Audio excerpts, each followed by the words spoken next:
Jangan lupa untuk subscribe YouTube channel Metro TV News dan nyalakan notifikasinya. Pemirsa, Anda kembali lagi di Selamat Pagi Indonesia. Pemirsa, ketaatan terhadap protokol kesehatan selama masa pandemi COVID-19 tidak pandang bulu. Semua kalangan, kaya, miskin, tua, muda, sehat, dan sakit, semua harus menjalankan protokol kesehatan demi terhindar dari keganasan corona, pun termasuk anak-anak penyandang disabilitas. Namun bukan hal yang mudah bagi anak-anak penyandang disabilitas untuk bisa mengikuti protokol kesehatan. Komunikasi yang baik dan tersampaikan kepada mereka menjadi tantangan tersendiri bagi para orang tua. Anak-anak penyandang disabilitas harus selalu didampingi agar tidak abai mengikuti protokol kesehatan dan terhindar dari penularan. Hal ini dibahas dalam diskusi webinar yang diselenggarakan oleh Special Olympics Indonesia atau SOINA serta Persatuan Orang Tua Anak Disabilitas Intelektual atau Portadin dan Persatuan Penyandang Disabilitas Indonesia PPDI 25 Juli yang lalu. Hasil pembahasan dari webinar ini adalah perlunya pendampingan khusus bagi anak-anak penyandang disabilitas agar mereka tidak tertular COVID-19. Ngayun tangan itu, tapi di dalam hati saya tuh sampai nangis gitu loh. Ini luar biasa, mereka aja mau berusaha gitu loh. Jadi kalau nggak ada yang membantu itu gimana ya? Dan pemirsa, bagaimana cara melindungi dan mendampingi anak-anak penyandang disabilitas intelektual agar bisa terhindar dari keganasan COVID-19? Kita sudah tersambung dengan salah satu anak penyandang disabilitas intelektual serta ibundanya, ada Juan Allegran dan Desyana Fatima Kosasi, dan juga Warsito Elewain, Ketua Umum Pengurus Pusat Special Olympics Indonesia atau SOINA. Nah, selamat pagi Ibu Desyana dan juga Juan. Kita akan ke Ibu Desyana dan Juan terlebih dahulu, pemirsa. Selamat pagi Ibu, selamat pagi Juan. Selamat pagi. Waduh, Juan, kita mau tanya nih, Juan lagi pakai baju karate ya, Juan? Iya. Waduh, denger-denger Juan ini karate latihannya dari kapan, Juan? Sudah 2 tahun. Sudah 2 tahun lebih kan mengikuti latihan karate. Oke, tapi kalau sekarang kalau Juan karatenya di mana latihannya sekarang? Di rumah. Di rumah. Biasanya di mana? Iya.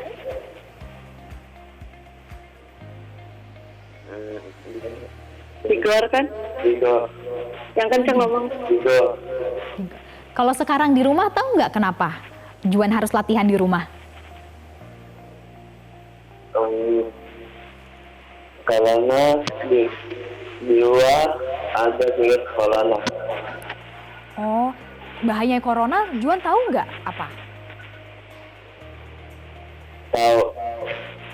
Apa bahayanya? Bisa meninggal.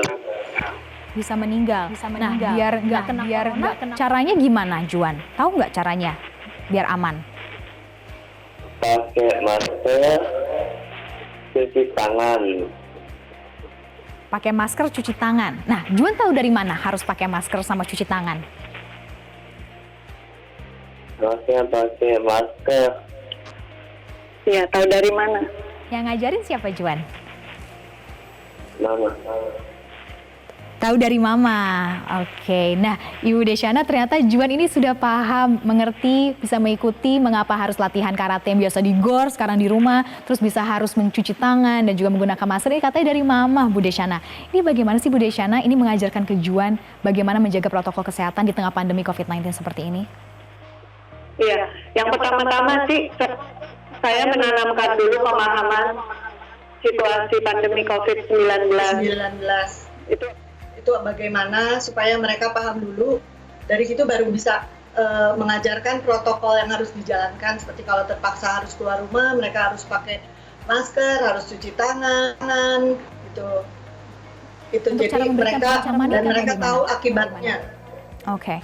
Dan berarti ini kan harus diajarkan pemahaman ya, Bu Desyana ya, apa saja bahaya dari COVID-19 itu sendiri, corona itu apa saja dampaknya, cara mengkomunikasikannya waktu itu Ibu seperti apa, sehingga Juan bisa paham betul nih, cara menjaga protokol kesehatan. Itu antara lain banyak dengan melihat video-video, kebetulan dia juga ada online sekolahan yang tetap berjalan di rumah.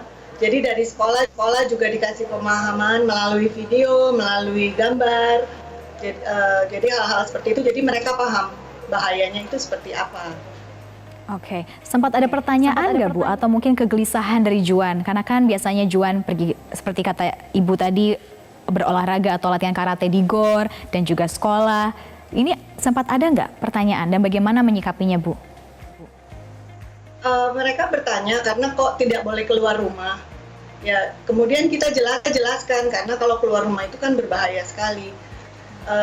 Mereka paham sih, karena kita juga kasih lihat nih akibatnya, foto-foto ada orang sakit atau saya bacain berita gitu. Jadi ya mereka juga takut sakit karena mereka takut ke dokter. jadi mereka takut sakit gitu. Jadi mereka takut ke dokter, jadi mereka takut sakit, jadi ngikutin ya Bu Desyana ya. Nah berarti kalau sekarang kan kegiatan banyak sekali di dalam rumah saja atau di rumah saja. Ini kegiatan Juan sendiri Bu, itu apa saja sih Bu selain latihan karate di rumah? Kalau di rumah sementara ini setiap hari Sabtu dari Special Olympic DKI Jakarta itu mereka ada kegiatan Sabtu Bugar namanya. Jadi selama 1 jam anak-anak dikumpulkan oleh Soina DKI, mereka melakukan kegiatan bersama. Jadi masih ada sosialisasi antar komunitas. Kemudian juga ada online school-nya. Dan kegiatan untuk fisiknya saya ajak jogging di rumah, kemudian latihan karate di rumah, seperti itu. Kalau untuk sekolah di rumah dan latihan karate di rumah, itu bagaimana Bu? Untuk Juan sendiri mengikutinya. Penyesuaiannya waktu itu seperti apa? Kalau latihan karate itu kan mereka belajar rangkaian gerakan, jadi ya mereka cuma mengulang aja, belajar mengingat kembali gitu. Jadi efeknya di mental, jadi mereka tetap aktif, mentalnya juga terjaga. Tujuan saya seperti itu. Oke, dan biasanya Juan kalau di luar untuk karate sendiri pernah ikut perlombaan nggak, kejuaraan? Atau ada persiapan perlombaan di waktu dekat nggak Bu? Mereka belum pernah ikut kejuaraan karena kalau untuk karate khusus, kebetulan kita ini karate untuk anak-anak berkebutuhan khusus. Yang pertama ada di Indonesia dari Inkai Dojo 37. Jadi mereka ada kriteria khusus. Mereka tidak mengikuti pertandingan, tapi mereka mengikuti kegiatan karate yang lain seperti ujian kenaikan sabuk, seperti itu. Tapi kalau untuk pertandingan mereka belum. Oke, berarti adanya ujian ya Bu ya. Tapi untuk ujian sendiri berarti latihannya terus berjalan untuk Juan juga. Dan untuk sekolah seperti apa Bu? Sekolah online yang dijalani oleh Juan di tengah pandemi seperti ini? Sekolah jadi online setiap hari, sama seperti kita biasa, tapi ini di rumah. Ya, tapi manfaatnya banyak karena tadinya mereka dianggap kurang bisa untuk berinteraksi dengan teknologi, tapi ternyata dengan kondisi begini, ternyata mereka sanggup, sebagian besar sanggup. Oke. Mereka masih sanggup ya Bu, tetapi kan untuk menumbuhkan semangat, karena kan tadi kata Bu Desyana sempat keluar pertanyaan, kenapa nggak pernah keluar rumah, mungkin nggak pernah berkegiatan. Ini bagaimana Bu Desyana meyakinkan dan juga terus menyemangati Juan, Ibu?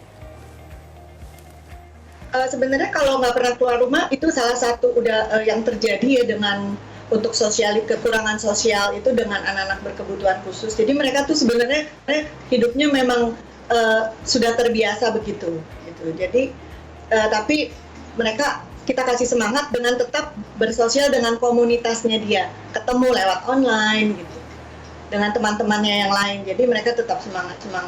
Oke, seperti itu ya Bu, biar mereka tetap semangat. Nah Ibu Desyana dan Juan jangan kemana-mana karena kita harus jeda terlebih dahulu, tetapi selepas jeda kita akan melanjutkan lagi pembahasan kita di pagi hari ini. Tetaplah bersama kami di Selamat Pagi Indonesia. Pemirsa, kalau di segmen sebelumnya kita baru saja berbincang dengan Juan dan juga ibundanya, di mana Juan merupakan salah satu anak penyandang disabilitas intelektual. Ternyata Juan merupakan atlet karate yang tergabung dalam Special Olympics Indonesia atau SOINA. SOINA sendiri adalah organisasi yang menyelenggarakan pelatihan dan kompetisi olahraga sepanjang tahun di Indonesia bagi mereka para penyandang disabilitas intelektual. SOINA sendiri telah menggelar pelatihan dan kompetisi untuk 7 cabang olahraga. Di antaranya atletik, bulu tangkis, dan juga basket. Selain pelatihan dan kompetisi, SOINA juga melakukan pemeriksaan kesehatan bagi para atlet yang dinaunginya. Buat anak-anak disabilitas intelektual, jadi mereka yang kekurangan dari disabilitas intelektual itu IQ-nya di bawah rata-rata, mengangkat kaki itu sampai dia bisa. Dan pemirsa, sudah bergabung bersama kami juga di Selamat Pagi Indonesia adalah Bapak Warsito Elwin, Ketua Umum Pengurus Pusat Soina. Selamat pagi Pak Warsito. Selamat pagi Bu Sarah. Ya Pak Warsito, tadi kita sudah lihat sedikit latar belakang dari Soina itu sendiri dan kita sudah ngobrol tadi sedikit sama Juan bersama ibundanya tentang kegiatannya berkarate. Nah, untuk Soina sendiri apa sih Pak kegiatannya saat ini terutama di pandemi COVID-19? Ya, pada awalnya memang kita seperti yang lain juga kesulitan. Ini situasi ini seperti apa? Tapi kemudian ketika tren Zoom meeting, kemudian protokol kesehatan lebih bisa dipahami, sehingga itu memudahkan kita. Karena kita juga masuk yang sama. Problemnya pada Soina itu justru pada masa pandemi itu sangat penting sekali mendapatkan pendampingan. Karena problemnya double, ya. Karena ini orang tua harus sama anak, keluarga itu sangat penting sekali mendampinginya. Juga oleh karena itu kami mendampingi orang tua, mendampingi atletnya sekaligus. Oke, dan seperti tadi kan menggunakan, ya. Dan seperti tadi sudah diceritakan juga oleh Juan dan ibundanya bahwa mereka sekarang pelatihannya sama seperti kata Bapak tadi, yaitu melalui platform online atau secara virtual. Ini untuk tantangan sendiri, Pak. Oleh para pelatih itu ada tidak? Karena kan pasti mereka tidak ada human connection, terutama untuk mereka penyandang disabilitas yang mungkin dibutuhkan. Ya, itu tantangannya banyak, Bu. Justru karena itu kemarin di Special Olympic International itu menyediakan portal online untuk pelatih-pelatih. Sehingga mereka lebih tahu bagaimana membuat pelatihan-pelatihan untuk anggota, terutama atlet-atlet di masa pandemi COVID ini. Jadi itu ada pendekatannya agak berbeda karena banyak di rumah, kemudian kan disiplin di rumah daripada disiplin kalau sama atlet-atlet yang berlain kan berbeda juga, motivasi begitu. Oke, dan untuk cabang olahraga yang dilatih ini Pak Warsito ada 7. Ini sebenarnya apa saja Pak? Dan mungkin kan untuk karate bisa mengikuti gerakan, tapi bagaimana untuk seperti tadi ada bola basket dan juga bulu tangkis, ini bagaimana Pak cara pelatihan dan pendampingan untuk mereka teman-teman penyandang disabilitas? Ya, dengan pelatih memberikan arah-arahan bagaimana menjaga kondisi fisik, kemudian bagaimana memberikan arahan juga teknik bermain di cabang olahraga masing-masing seperti bulu tangkis, ada atletik, ada tenis meja, ada sepak bola, dan ada basketball juga, gitu. Jadi ada dua, satu menjaga kekuatan fisik sekaligus juga bagaimana teknik. Berarti salah satu kunci utama adalah pendampingan. Nah, kita mau tanya juga ini ke Ibunda Juan, Ibu Desyana, ini bagaimana Ibu pendampingan? Karena kan selain ada dari pelatih, pasti dibutuhkan juga pendampingan orang tua. Kalau di Ibu sendiri bagaimana selama ini mendampingi Juan berlatih? Mungkin saya perlu tambahkan dulu sebelumnya bahwa kalau karate itu belum masuk dalam jalur cabang olahraga Special Olympic. Jadi karate ini cuma salah satu yang sedang Juan latih. Untuk yang Special Olympic itu Juan aktif di renang. Jadi untuk pendampingannya kami mengikuti pelatihan yang diadakan oleh Special Olympic DKI gitu. Jadi kita nanti ikut pertandingan setiap tahun. Jadi untuk pendampingan full kita temani dia terus dari latihan sampai pertandingan. Oke. Kalau untuk pendekatan dilakukan pelatih, kalau dari Ibu Desyana sendiri melihatnya seperti apa, Bu? Pendekatan pelatih udah sangat baik sekali. Yang saat ini Juan dilatih oleh Soina DKI dengan banyaknya volunteer yang sangat bekerja dengan penuh hati. Jadi mereka paham sekali bagaimana anak-anak disabilitas itu harus dilatih, harus dikasih motivasi. Jadi mereka sangat termotivasi sekali dengan kegiatan Soina yang ada. Oke, sangat termotivasi ya Bu Desyana, itu sangat penting. Nah Pak Warsito, untuk teman-teman kita penyandang disabilitas di Soina sendiri, ini ada berapa sih Pak teman-teman kita yang bernaung di bawah Soina? Kalau bicara data itu memang persoalan yang sendiri, tapi itu jumlahnya puluhan ribu di seluruh Indonesia. Dan ini kita tantangan khusus untuk bagaimana kita membuat data lagi. Semua anggota semuanya terlibat dan kita berusaha untuk Soina itu diperkenalkan lebih pada masyarakat. Jadi masyarakat semakin tahu apa itu spesial Olimpiade Indonesia. Sehingga akan banyak yang terlibat dan kemudian membantu untuk memberikan pendataan. Gitu. Nah, sampai sekarang yang ada di kita itu sekitar 80.000. Oke, untuk teman-teman penyandang disabilitas apa saja Pak yang sebenarnya bisa bergabung dalam Soina? Di Soina itu disabilitas intelektual. Jadi itu yang IQ-nya di bawah 70%. Dan itu indikatornya sampai pada umur 18. Jadi sebelum sampai umur langsung indikator IQ-nya di bawah 70 itu yang masuk dalam kategori atlet atau anggota spesial Olimpiade Indonesia. Oke, berarti harus mereka ini teman-teman yang menyandang disabilitas intelektual. Dan untuk teman-teman penyandang disabilitas intelektual ini sendiri, bisa dijelaskan lebih lanjut nggak Pak? Sebenarnya apa saja contohnya dan bagaimana ini untuk pendekatannya dan juga penanganannya Pak Warsito? Ya, disabilitas intelektual itu ada semacam yang seperti kalau sebetulnya kalimat ini tidak bisa yang Down syndrome karena sudah tidak ini lagi ya. Jadi yang mempunyai kemunduran intelektualitas, jadi tidak bisa berkomunikasi langsung, fisiknya itu mengalami gangguan dan semacam. Dan oleh karena itu yang pertama yang kita lakukan adalah bagaimana membuka ruang besar. Teman-teman disabilitas ini sebetulnya adalah teman-teman yang mempunyai talenta khusus. Jadi selama ini mereka banyak tidak tertutup, tidak nampak di publik, karena tidak tahu bagaimana ini menempatkan ini. Nah, spesial Olimpiade Indonesia itu mendorong agar orang disabilitas intelektual itu adalah sesuatu yang given dari Tuhan, given dari Allah. Dimana seperti kita punya hidung mancung, punya hidung besar, telinga besar, itu sama, kita tidak bisa menolak. Nah, teman-teman disabilitas ini juga tidak bisa menolak. Dia dikategorikan sebagai disabilitas intelektualitas. Nah, supaya kita menempatkan pada saat itu sebagai ciptaan Allah, maka kita bilang bahwa kawan kan punya talenta khusus yang harus dieksplorasi. Sehingga kalau diberi ruang besar, mereka bisa mengeksplorasi potensinya, kemudian justru karya produk dan mereka nanti akan memberikan kontribusi pada perbaikan kualitas hidup manusia secara umum. Karena selama ini nggak ada. Umpamanya nanti ada musisi dari kawan-kawan yang punya talenta khusus itu yang bunyinya, musiknya itu khusus. Ada makanan kulinaris yang mungkin bumbunya tidak hanya bawang putih, merica segala macam, tapi ada bumbu yang lain yang membuat kita meningkat kualitas kulinaris kita. Makanya oleh karena itu penting sekali dan juga tempat untuk menyalurkan bakat-bakat itu semua yang terpendam ya Pak Warsito.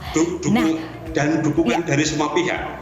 Betul, dukungan semua pihak. Nah, ngomong tentang dukungan dari semua pihak, Ibu Desyana sebagai Ibunda dari Juan, ini apa yang Ibu Desyana harapkan, terutama dukungan dari lingkungan, seperti apa dukungan yang dibutuhkan oleh Ibu Desyana dan juga Juan?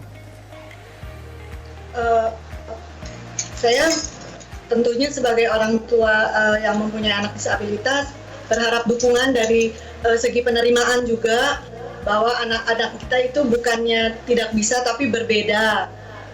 Jadi supaya kita bisa masuk ke dalam kegiatan-kegiatan komunitas yang lain. Kemudian juga saya berharap masyarakat di masa pandemi ini lebih peduli dengan protokol kesehatan, karena banyak sekali warga yang rentan terkena penyakit seperti anak-anak, terutama juga anak-anak disabilitas dan orang tua. Jadi harap memakai masker, kemudian juga menjaga seandainya sakit atau batuk atau jangan bicara di depan umum, ya seperti itu aja. Supaya kita semua bisa melalui ini dengan secepatnya.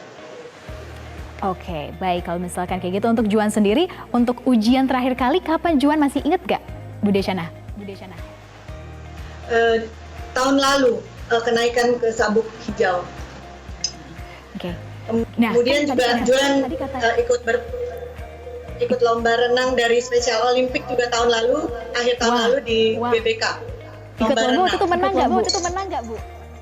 Menang, juara 3. Juara 3, waduh luar biasa. Mana medalinya kalau boleh lihat? Ada nggak? Bisa tunjukin nggak, Juan?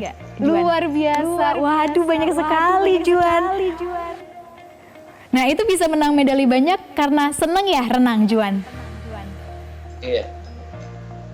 Juan seneng renang, lebih seneng renang atau karate? Renang. Dua-duanya ya? Nah, tapi paling penting Juan tetap semangat kan? Iya. Tetap semangat. Baik, terima kasih Juan. Lagi-lagi selamat, medalinya banyak banget. Ditunggu lebih banyak medalinya lagi ya Juan ya nanti.